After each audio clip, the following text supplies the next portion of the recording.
அனைவருக்கும் வணக்கம். மத்திய அரசு ஊழியர்களுக்கு ஒரு மகிழ்ச்சியான செய்தி. அதாவது மத்திய அரசு ஊழியர்களுக்கு ஜூலை 2024ற்கான அகவிலைப்படி அறிவித்த பிறகு அவர்களுக்கான சம்பள கணக்கீடு எவ்வளவு இருக்கும் அப்படிங்கிறது தான் பார்க்க போகிறோம். அதாவது 4 மாத நிலுவைத் தொகையுடன் எவ்வளவு தொகை கிடைக்கும் அப்படிங்கிற முழுமையான கணக்கீடை பார்க்கலாம்.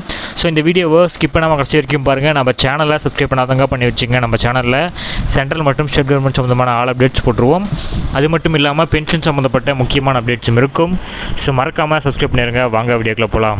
அனைவருக்கும் வணக்கம். மத்திய அரசு ஊழியர்களுக்கு ஃபர்ஸ்ட் ஆஃப் ஆல் பார்த்தீங்கன்னா மத்திய அரசு ஊழியர்களுக்கான ஜூலை மாதத்திற்கான அகவிலைப்படி இன்னும் சில தினங்களில் அறிவிக்கப்பட போகிறதா சொல்லியிருக்காங்க.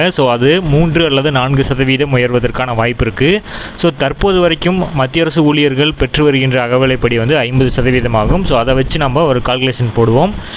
அடிப்படை ஊதியம் 18,000 ரூபாய் வாங்கக்கூடிய ஒரு மத்திய அரசு ஊழியரை எடுத்துக்கலாம். அவருக்கு 50% அகவிலைப்படி அப்படிங்கிற பட்சத்தில் 9,000 ரூபாய் அகவிலைப்படியாக கிடைக்கும்.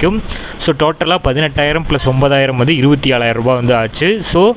இந்த அடிப்படை சம்பளம் 18,000ல் 3% அகவிலைப்படி உயரும் பட்சத்தில் அவருக்கு 540 ரூபா அந்த 3% அப்படிங்கிறது கிடைக்கும்.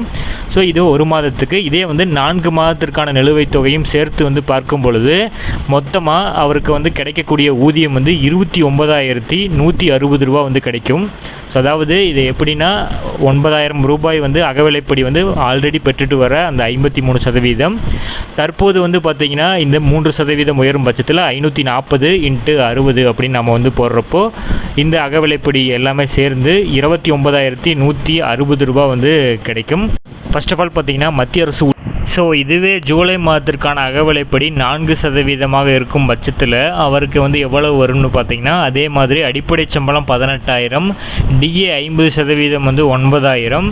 4% 18,000ல் 4% அப்படிங்கிறது 720 ரூபா. இதை 4 மாதத்திற்கு நம்ம கணக்கு போடும் பட்சத்தில் 720 × 4 நம்ம போட்டுக்குவோம்.